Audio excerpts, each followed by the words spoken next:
नमस्कार दोस्तों, मेरा नाम सुनील है और आज मैं आपको बताऊंगा कि क्यों यंग लोग इस्कॉन से जुड़ रहे हैं, साधु की ज़िंदगी अपना रहे हैं अपने पिछले करियर और लाइफस्टाइल को छोड़कर।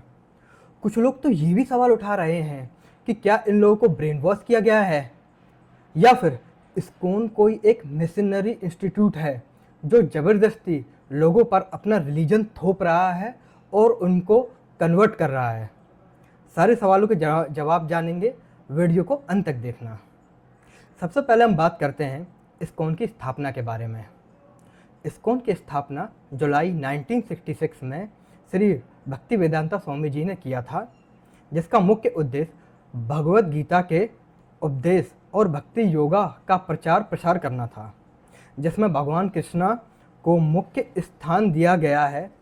इसका मकसद है भगवान कृष्णा की उपासना के माध्यम से आध्यात्मिक विकास और जागरूकता को बढ़ाना था। अगर हम बात करें स्टीव जॉब्स की, तो वो भी अपने कॉलेज ड्रॉप आउट डेज में इस्कॉन में ही खाना खाया जाया करते थे। मैं आप लोगों को ये भी बताना चाहता हूँ कि इस्कॉन के वॉलंटियर्स ऑलमोस्ट रोज़ 2 मिलियन लोगों को खाना खिलाते हैं। इस अच्छे कार्य की शुरुआत तब हुई जब 1970 में श्री प्रभुपादा ने गांव के कुछ बच्चों को सिर्फ एक खाने के टुकड़े के लिए गली के कुत्तों से लड़ते देखा। इसके साथ ही इस्कॉन ने कहीं स्टेट गवर्नमेंट के साथ कोलैबोरेशन करके ऑलमोस्ट रोज़ 8 लाख बच्चों जो कि गवर्नमेंट स्कूल में पढ़ते हैं उनको खाना उपलब्ध करवाया है। अब इससे इस्कॉन की केवल एक रिलीजियस कन्वेंसी ही नहीं, बल्कि इसका एक सोशल वेलफेयर मोटिव भी सामने आता है। अब हम बात करते हैं कि कौन कौन लोग इससे जुड़े हुए हैं। सबसे पहले बात करते हैं हम एक 3 साल के साधु भागवत की, जो इस्कॉन के फॉलोअर हैं और इनको गीता के सभी श्लोक याद रहते हैं। यह है 7 साल की रशेंडल क्रिस्टीना, जैसे गीता के सभी श्लोकों का अर्थ मुंह जबानी याद है। यह है अमोक लीला प्रभु, जिन्होंने अपनी यूएस की जॉब छोड़कर इस्कॉन के फॉलोअर बन गए क्योंकि उनको वहाँ की फास्ट लाइफ पसंद नहीं आ रही थी।